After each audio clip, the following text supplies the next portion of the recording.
할렐루야.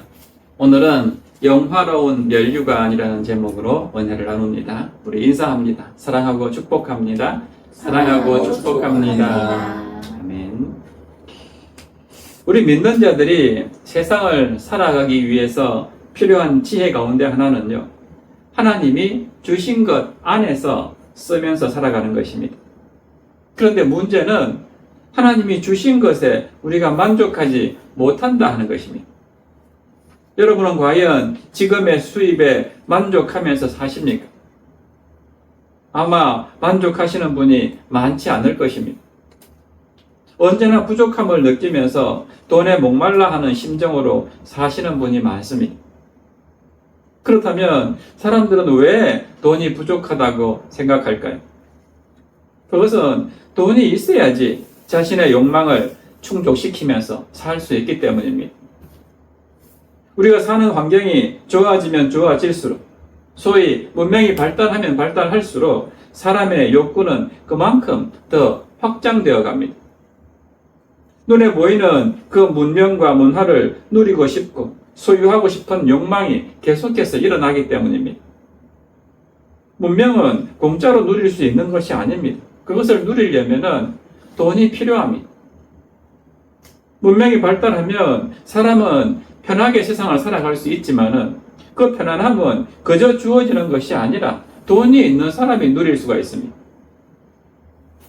그런데 사람은 문명이 발달할수록 그 문명을 누리고자 하는 욕망이 같이 확장되기 때문에 결국 그 문명을 누리기 위해서 돈이 필요하고 그만큼 돈을 갈망하면서 살아가는 것입니다.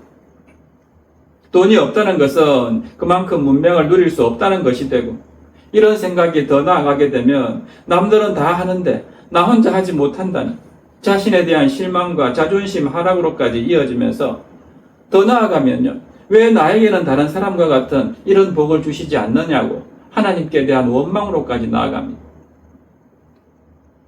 그래서 서두에 믿는 사람으로서 세상을 지혜롭게 사는 것은 하나님이 주신 것 안에서 살아가는 것이다 라고 말씀드린 것입니다. 하나님 보시기에 지혜로운 삶이라는 것은 눈에 보이는 그 세상이 전부인 것처럼 그 세상에 빠지지 않고 사는 것입니다. 세상에 좋은 것을 누리지 말라는 게 아니라 누리더라도 내 자신에게 주어진 것 안에서 누리면서 살라는 것입니다. 없으면 없는 대로 있는 것에 만족하고 감사하면서 살면 되는데, 없으면 자꾸 옆 사람을 돌아보면서 자신도 가지고 싶어하고 누리고 싶어 하다 보니까 더 속상해지고 자신이 한심스럽고 이런 가정에 태어난 자신이 미워지고 나아가서 하나님을 원망하게 되고, 그러다 보니까 자기 욕심을 앞세운 그런 기도밖에 할 게 없는 이런 신자로 전락하게 되는 것입니다. 이것은 우리 믿는 자가 세상을 바라보는 시각이 잘못되어 있기 때문이라고 말할 수 있습니다. 사람들은 자신을 행복하게 해줄 요소와 조건들이 모두 세상 안에 갖추어져 있다고 생각합니다. 그래서 세상의 것들만 소유하면은 기쁨과 행복은 자동적으로 따라온다고 생각합니다. 사실 우리가 세상의 것을 가지고 싶어하는 이유가 무엇입니까? 조금만 가지고 있으면 행복할 텐데, 이런 생각 때문 아닙니까? 그렇기 때문에 자연히 세상의 것을 소유하지 못한 사람은 불행하다라고 느끼는 것입니다. 그러나 오늘 우리가 보고 있는 이사야 선지자는 세상을 바라보는 시각이 다릅니다. 이사야는 세상을 망하는 장소 외에는 다른 의미를 두지 않았습니다. 아무리 좋은 것으로 가득 차고 화려하고 기름진 것들이 차고 넘치는 그런 세상이라 하더라도 이사야에게는 점차 소멸되어가는 그런 꽃으로밖에 보이지 않았습니다. 그래서 본문 1절 보십시오. 에브라임의 술 취한 자들의 교만한 면류관은 화 있을진저, 술에 빠진 자의 성, 곧 영화로운 관같이 기름진 골짜기 꼭대기에 세운 성이여, 쇠잔해가는 꽃 같으니 화 있을진저라고 합니다. 에브라임 지파는 북이스라엘을 대표하는 지파입니다. 그래서 에브라임이라는 것은 북이스라엘을 상징하는 그런 다른 이름입니다. 그리고 에브라임의 교만한 면류관은 북이스라엘의 수도였던 사마리아를 말합니다. 당시 수도인 사마리아는 북이스라엘의 부요함과 번영의 상징이었는데, 그 사마리아가 지금 어떻게 된다고 합니까? 쇠잔에 가는 꽃같이 보인다라고 합니다. 당시 이스라엘 백성들은 아름답고 견고한 성, 그 사마리아를 영화로운 멸류관으로 여기면서 자랑했지만 이사야가 보기에는 술에 빠져서 방탕한 곳이었고 시들어가는 꽃에 불과했더라 하는 것입니다. 이런 에브라임의 화가 임할 것이다라고 선포합니다. 어떤 화가 임합니까? 2절과 3절 보세요. 보라, 주께 있는 강하고 힘있는 자가 쏟아지는 우박같이 파괴하는 광풍같이 큰 물같이 큰 물이 넘침같이 손으로 그 멸류관을 땅에 던지리니 에브라임의 술 취한 자들의 교만한 멸류관이 발에 밟힐 것이라고 선포합니다. 여기 나오는 강하고 힘있는 자는 아수르를 말합니다. 아수르가 쏟아지는 우박처럼 파괴하는 광풍처럼 큰 물이 넘치는 것처럼 에브라임의 멸류관을 땅에 던지고 발로 밟을 것이다 라고 예언합니다. 또 4절에 보면 그 기름진 골짜기 꼭대기에 있는 그의 영화가 세잔에 가는 꽃이 여름전에 처음 익은 무화과와 같으리니 보는 자가 그것을 보고 얼른 따서 먹으리로다 라고 합니다. 팔레스타인 땅에서는 그 무화과 나무가 대개 8월에서 10월 사이에 추수한다고 합니다. 그러니까 여기 나오는 여름 전에 처음 익은 무화과는 그 추수 전에, 여름이 되기 전인 한 6월 정도에 숙성되어서 나온 열매인데 이 열매는 대단히 희귀하고 맛이 있어서 나오자마자 바로 다 소비되었다고 합니다. 없어서 못 팔 정도로 금방 다 따먹었다는 겁니다.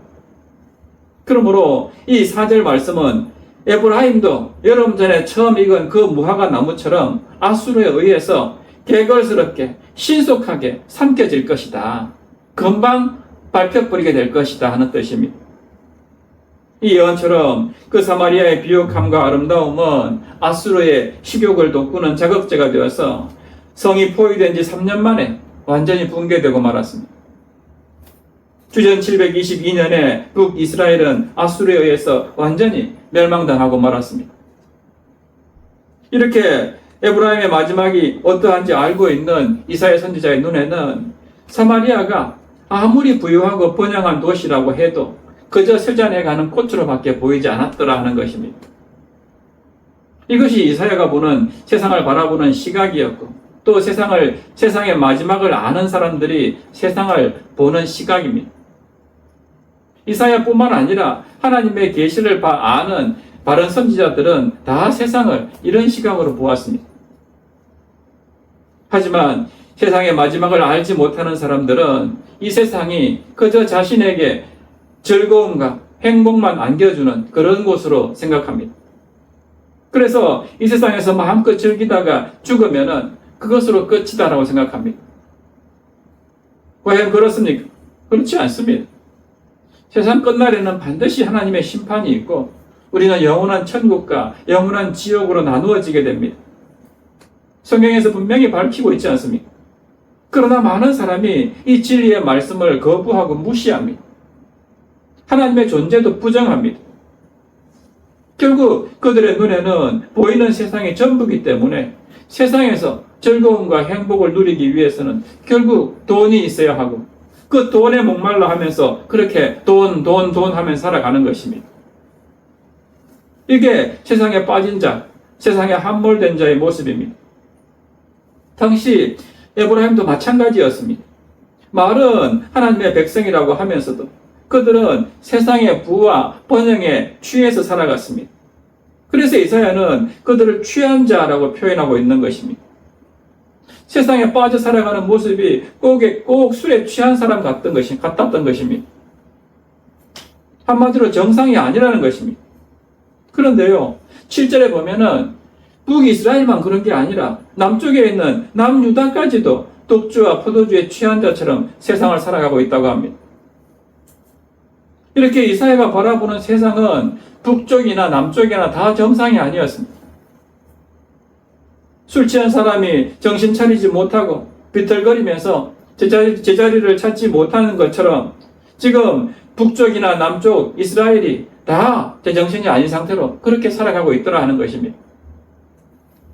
말하는 것이나 행동하는 모든 게 술에 취한 사람처럼 정상이 아니었습니다. 세상의 마지막을 바라보고 있는 선지자로서는 눈앞에 당장 멸망이 닥쳐왔는데도 그것을 깨닫지 못하고 계속해서 세상 일에만 탐닉하면서 세상의 즐거움만 찾는 그런 모습들이 마치 술 취한 자들이 비틀비틀 걸어가는 것처럼 보였던 것입니다. 그렇다면 이러한 이사야의 시각으로 오늘 우리가 살아가는 지금 이 시대의 세상을 비춰보면 어떨까요? 세상을 번영과 부요함이 가득한 곳으로 보지 말고 코앞에 심판이 닥쳐온 그런 곳으로 바라보자는 것입니다. 그렇게 볼 때 오늘 이 시대도 이사야 때와 전혀 다를 바가 없습니다. 도대체 어디 하나 정상적인 모습이 보이지 않습니다. 어른은 어른대로, 아이들은 아이들대로, 정치인들은 정치인들대로, 또 우리 종교인들도 마찬가지입니다. 모든 사람이 술에 취한 자처럼 비틀거리면서 살아갑니다. 행동하는 것도 엉망이고 말하는 것도 엉망이고 눈에 보이는 것들은 다 돈밖에 없습니다. 돈이 최고고 돈을 위해서는 못할 것이 없다는 식으로 살아가는 것이 오늘 이 시대 아닙니까? 술에 취했다는 말을 할 수밖에 없는 세상입니다. 이런 세상 가운데 살면서 여러분의 눈에는 이 세상이 정상적으로 보이십니까? 하나님은 절대로 이 세상을 정상적으로 보지 않으십니다. 돈에 미치고 권력에 미치고 출세에 미치고 성공에 미쳐서 살아가는 학생들도 오로지 좋은 학교에 가겠다는 것에 미쳐서 살아가는 이런 세상이 과연 정상적인 세상입니까? 노아 시대와 같은 세상이고 소돔과 고모라와 같이 똑같은 그런 세상입니다. 그렇다면 이런 세상에서 소위 하나님을 안다는 신자들은 어떻게 살아가고 있습니까? 비정상적인 세상이지만 우리 믿는 사람들만큼은 정상적으로 살기를 바라는 것이 하나님의 마음인데 이사야 때나 지금이나 그렇지 못한 신자들이 참 많습니다. 7절 말씀 다시 보시면은 이들은 포도주로 말미암아 엿걸음치며 독주로 말미암아 비틀거리며 제사장과 선지자도 독주로 말미암아 엿걸음치며 포도주에 빠지며 독주로 말미암아 비틀거리며 환상을 잘못 풀며 재판할 때 실수하나니라고 합니다. 이게 이사야 당시에 백성들과 제사장과 선지자의 모습이었습니다. 오늘날로 말하면 성도라고 하는 사람들이나 목사들이나 다 똑같다는 것입니다. 모두가 다 취했습니다. 어느 한쪽이라도 취하지 않고 정상적으로 살아가면은 취한 사람을 나무라기도 하고 또 잘못 가는 길을 바로 잡아주기라도 할 것인데 다 취했기 때문에 결국 모든 사람이 잘못된 길로 가는 것입니다. 그러면서도 자기가 잘못된 길로 가는 줄도 모릅니다. 왜 그렇습니까? 너나 나나 다 취했기 때문에 모르는 것입니다. 이렇게 세상에 취해 있으니까 제사장과 선지자가 하나님의 환상을, 하나님의 그 비밀을 바르게 풀 수가 없습니다. 하나님의 계시의 말씀이 들려야지 풀 거 아닙니까? 세상을 이사야처럼 심판의 자리에서 보지 못하고 있기 때문에 하나님의 말씀으로 사람을 살리고 또 사람을 세워야 하는 그런 선지자와 제사장들이 자기 마음대로 하나님의 말씀이다라고 하면서 헛된 말을 하고 있었다 하는 것입니다. 이사야는 그런 제사장과 선지자를 독주와 포도주에 취해서 비틀거리고 엿걸음치고 있는 그런 모습으로 조롱하고 있습니다. 하나님이 계시하지도 않은 말을 하니까 이사야가 보기에는 정말 술 취한 자가 횡설수설하는 것으로밖에 보이지 않는 것입니다. 오늘날도 마찬가지입니다. 사람들이 세상에 취해서 살아가게 되면은 그것을 경고하고 또 바른 길을 가르쳐 주어야 하는 사람이 바로 목회자들인데 부끄럽지만은 목회자 가운데에서도 이 세상에 취해서 살아가는 그런 사람들이 참 많습니다. 그래서 하나님의 말씀을 자기 입맛대로 해석하고 계시도 아닌 것을 계시라고 하면서 말도 안 되는 그런 소리를 하고 있으니까 이게 술 취한 모습이 아니면 무엇입니까?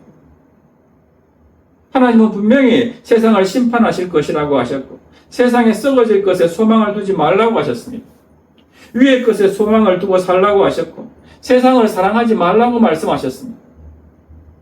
그런데 많은 목회자들이 이 세상 것, 세상에서 성공하고 잘 나가는 것을 하나님이 주는 그런 엄청난 축복이고 형통한 삶인 것처럼, 세상에서 꼭 복받는 것만이 하나님으로부터 인정받는 사람인 것처럼 그렇게 전하고 있다면 이것은 술 취한 자가 전하는 말이나 다를 게 없습니다.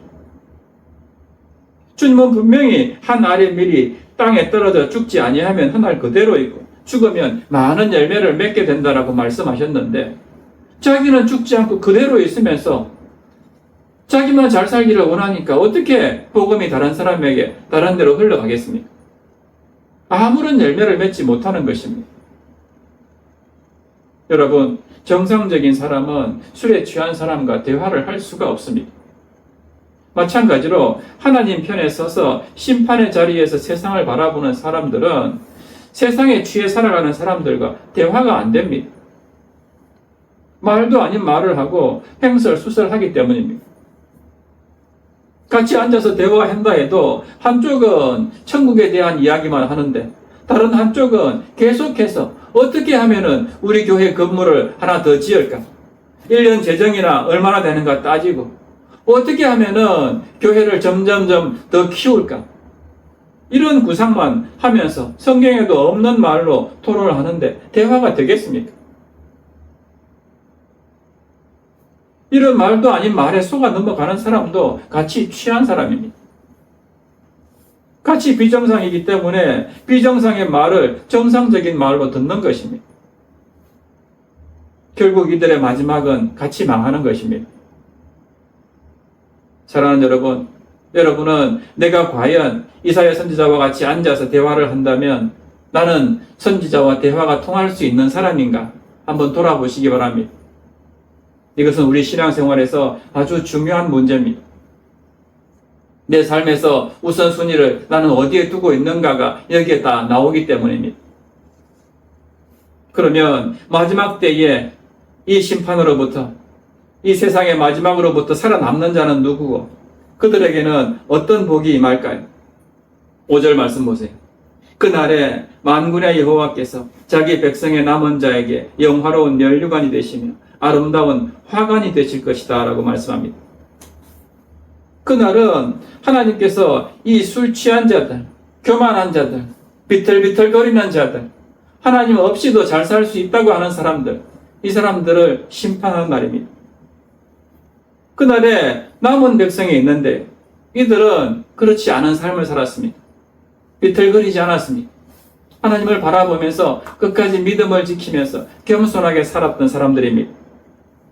자기는 죽을 수밖에 없는 그런 죄인임을 인정하고 오직 하나님께 자기 인생을 맡기면서 하나님만 바라보면서 살아왔던 그런 사람들입니다. 이 사람들이 그렇게 하나님을 의지하면서 겸손하게 살 수 있었던 이유는 무엇일까요? 그것은 이사야 선지자와 같이 그들이 세상을 바라볼 수 있었기 때문입니다. 이 세상이 전부가 아니라는 것을 알고 있었기 때문입니다. 하나님, 우리는 정말 죽을 수밖에 없는, 멸망당할 수밖에 없는 죄인입니다.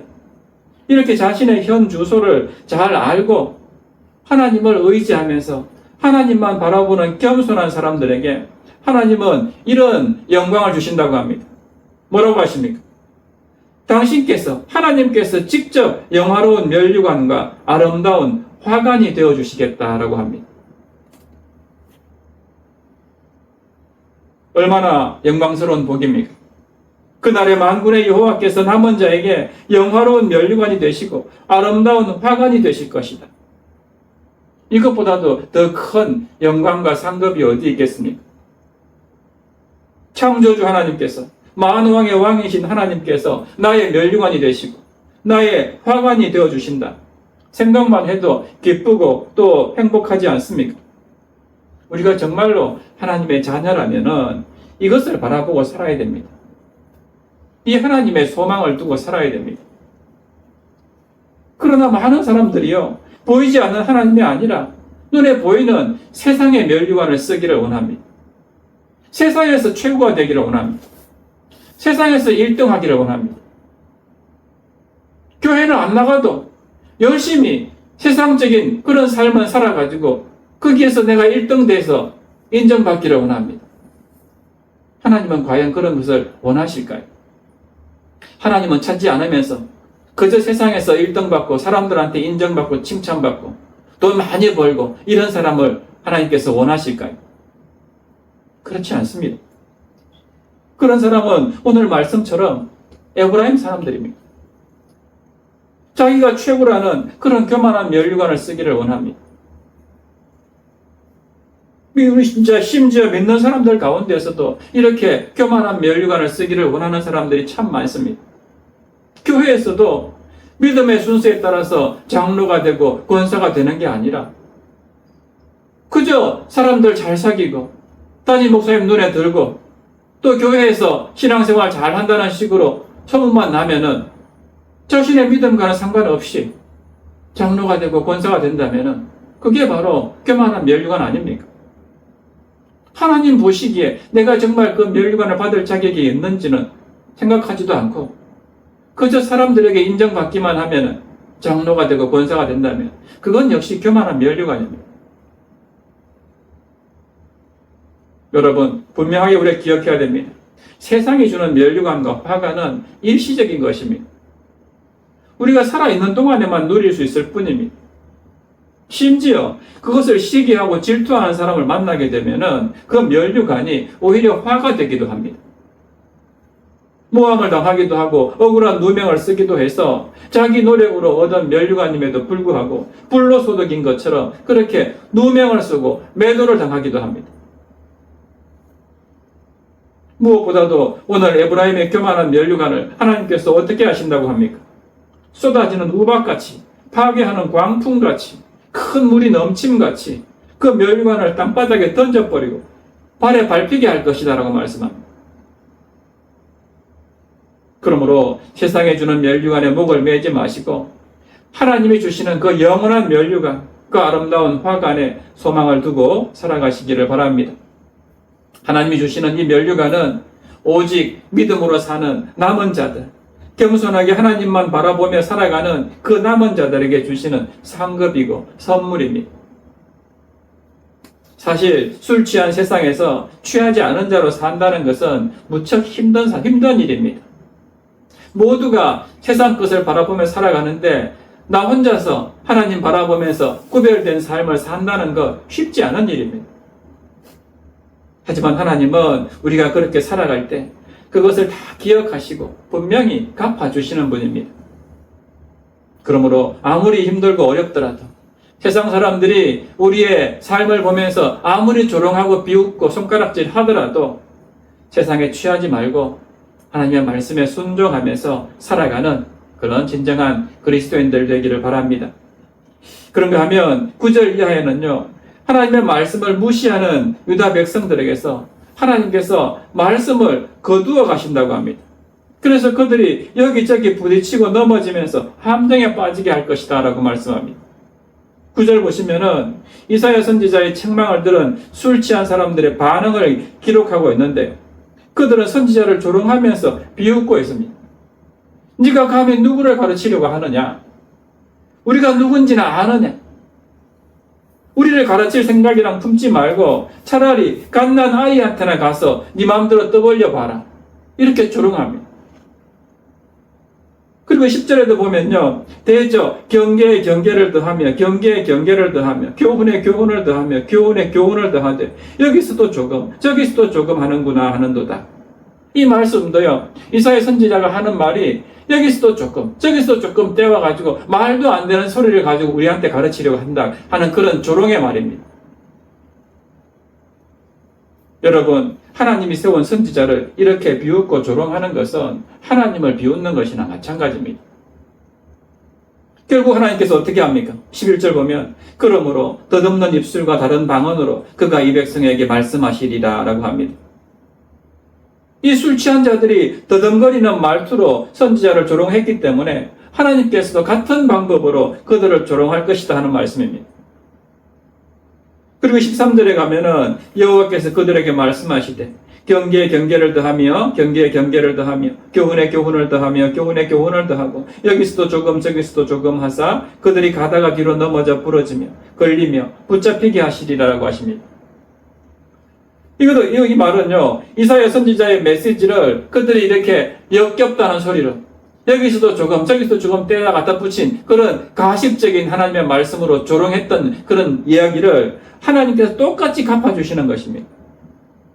그들에게 아수르를 통해 가지고 똑같이 유다 백성들도 너희들도 똑같이 경계를 다하면서 여기서도 조금 저기서도 조금 그렇게 갖다 붙이는 아주 나쁜 사람들이다. 아주 패역한 사람들이다 라고 이렇게 하나님께서 이방인들의 입술을 통해 가지고 네가 그런 소리를 듣게 될 것이다 라고 말씀하고 있는 것입니다. 그래서 마침내 뒤로 넘어지고 부러지고 걸리고 붙잡히게 될 것이다 라고 선포합니다. 구체적인 이유를 12절에서 이렇게 밝힙니다. 전에 그들에게 이르시기를 이것이 너희 안식이요 이것이 너희 상쾌함이니 너희는 곤비한 자에게 안식을 주라 하였으나 그들이 듣지 아니하였으므로. 아멘. 하나님은 전에 그들에게 참된 안식의 길이 무엇인가를 분명히 말씀해 주셨는데 그들이 듣지 않았기 때문에 이런 심판을 당한다는 것입니다. 참된 안식의 길은 신명기 28장에 기록되어 있습니다. 여호와의 율법을 준행하고 그 말씀을 청종하는 사람들, 그 말씀에 순종하는 사람들은 머리가 되고 꼬리가 되지 않고 정말 떡반죽 그릇까지도 복이 받는 그런 하나님의 은혜를 주시겠다라고 약속했습니다. 반대로 말씀을 듣지 않는 사람들은 모든 것에 다 화가 임할 것이다라고 길게 말씀하고 계십니다. 이 말씀을 들었으면서도 어떻게 했습니까? 그들은 듣지 않았다, 순종하지 않았다라고 말씀합니다. 결국 그들이 뒤로 넘어져서 부러지고 걸리고 붙잡히게 되는 이유는 하나님의 말씀에 순종하지 않았기 때문에, 그들이 듣지 않았기 때문이었습니다. 그들은 이렇게 말씀에 불순종하고 그저 세상이 주는 면류관을 얻기 위해서 몸부림치다가 결국 하나님의 징계로 아수르에 멸망당하고 말았습니다. 그러므로 오늘 말씀을 통해서 우리가 정말 깨달아야 되는 교훈이 무엇입니까? 하나님은 이렇게 술 취한 자의 비유를 통해서 우리가 깨닫기를 바라는 것이 무엇일까요? 세상이 주는 그런 교만한 면류관을 얻기 위해서 그렇게 다투지 말고 애쓰지 말고 그러다가 멸망당하는 어리석은 자가 되지 말고 뭘 하라는 것입니까? 만군의 여호와 하나님께서 나의 영화로운 면류관이 되시고 아름다운 화관이 되어주시는 그런 복을 받기를 원하십니다. 그러려면 어떻게 해야 됩니까? 바로 12절 말씀처럼 그들이 듣지 아니하였으므로 멸망당하는 어리석은 자가 아니라 그 말씀을 듣고 준행하고 청종하는 삶을 살라는 것입니다. 바라기는 우리 모두가 이런 믿음과 삶으로 세상의 교만한 면류관, 썩어 없어지는 그런 면류관이 아니라 만군의 여호와 하나님께서 나의 면류관이 되어주시고 나의 화관이 되어주시는 그런 아름다운 복을 다 받아 누리는 복된 자들 다 되시기를 주의 이름으로 축원합니다. 그래서 이 시간 정말 우리가 하나님의 말씀대로 순종하면서 살겠습니다. 그래서 내가 하나님의 영화로운 관이 되기를 원합니다. 아름다운 화관이 되기를 원합니다. 이런 소망을 담아서 미랄 우리 함께 찬양하고 기도합니다.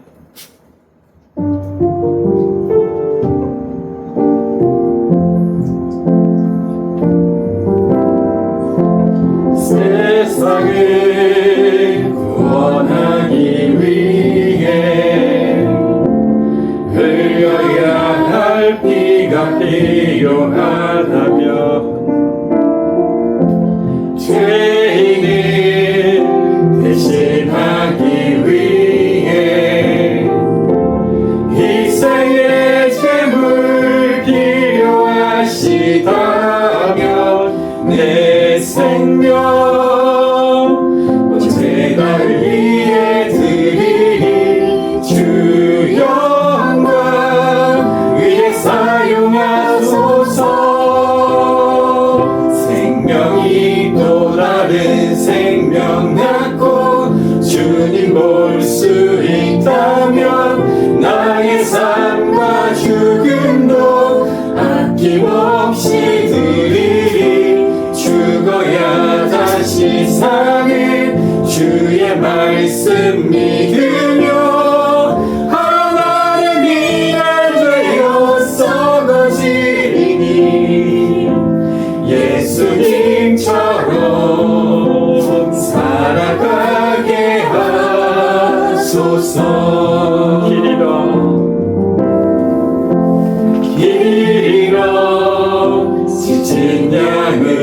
하자 마음상에 이리저리 헤매이는 한 영혼 찾아 아파하네 예수님 마음 내게 주옵소서 십자가 세상 위한 그 희생 눈물로 그 길 가게 하소서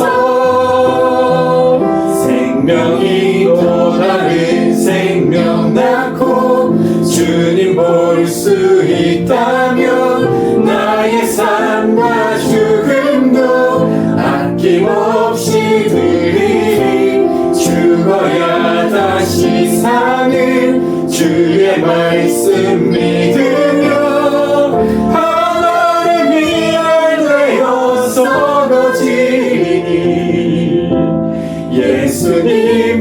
예수님처럼 살아가게 하소서 생명이 또 다른 생명 낳고 생명이 또 다른 생명 낳고 주님 볼 수 있다면 나의 삶과 죽음도 아낌없이 드리리 죽어야 다시 사는 주의 말씀 믿으며 하나님 위하여 되어서 거지니 예수님처럼 살아가게 하소서. 아멘. 우리 함께 기도했으면 좋겠습니다.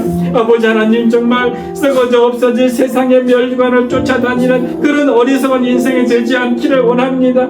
만군의 여호와 하나님께서 우리의 멸관이 되어주시고 아름다운 화관이 되어주시는 그런 복 있는 인생 살기를 원합니다. 아버지, 정말 끝까지 믿음을 지키면서 정말 하나님의 미랄이 되어서 썩어지는 예수님처럼 살아가는 저희들 되게 하여 주시옵소서. 우리는 마음으로 함께 주님 이름 부르시고 기도합니다. 주여, 살아계신 하나님 아버지, 그렇습니다. 정말 예나 지금이나 세상에 취해서 그렇게 술 취한 자처럼 비틀비틀거리며 살아가는 어리석은 인생들이 참 많이 있습니다. 이 세상이 전부인 것처럼 정말 이 세상에서 마음껏 즐기다가 살아가는 것이 가장 복된 인생인 것처럼, 그래서 하나님의 말씀은 귀에 들어오지 않고 마치 하나님이 안 계시는 것처럼 그렇게 살아가는 어리석은 인생이 얼마나 많은지 모릅니다. 심지어 우리 믿는 자들 가운데서도 아버지 하나님 그렇게 세상에 물질의 눈이 어두워서 아버지 교회를 그렇게 하나님의 교회를 아버지 하나님 타락시키는 그런 어리석은 자들이 참 많이 있습니다. 아버지, 이런 우리를 불쌍히 여겨주시옵소서. 우리를 긍휼히 여겨주시옵소서. 하나님, 정말 우리가 하나님이 찾는 이 시대에 믿음의 그 마지막 남은 자들이 다 되기를 원합니다. 끝까지 인내하고 참고 견디고 끝까지 하나님의 말씀에 순종함으로 말미암아서 정말 하나님이 귀하게 찾으시는 그 남은 자, 복 있는 자로 우리가 서기를 원합니다. 아버지 하나님, 결코 썩어져 없어질 세상 것들에 우리가 휘둘려서 그렇게 세상에 취해 살아가는 어리석은 존재가 아니라 정말 하나님의 말씀에 순종함으로 말미암아서 하나님 자신이 영화로운 멸류관이 되어주시고 아름다운 화관이 되어주신다는 그런 복 있는 사람으로 우리가 세상을 바라보면서 그렇게 살아갈 수 있도록 아버지 우리를 붙드시고 인도하여 주시옵소서. 정말 하나님께서 말씀하신 대로 하늘에 미리 떨어져 땅에 떨어져 썩지 아니하면 하나 그대로 있고 썩으면 많은 열매를 맺는다고 했사오니 하나님, 내가 바로 그렇게 썩는 존재가 되어서 아버지 세상을 사랑하다가 나만 살아나는 그런 어리석은 존재가 아니라 내가 바로 그 세상을 위해서 기꺼이 썩고 희생하는 존재가 되어서 많은 영혼을 살리고 많은 사람들을 주께로 인도하는 그런 아버지 하나님 축복의 통로가 되게 하여 주시옵소서.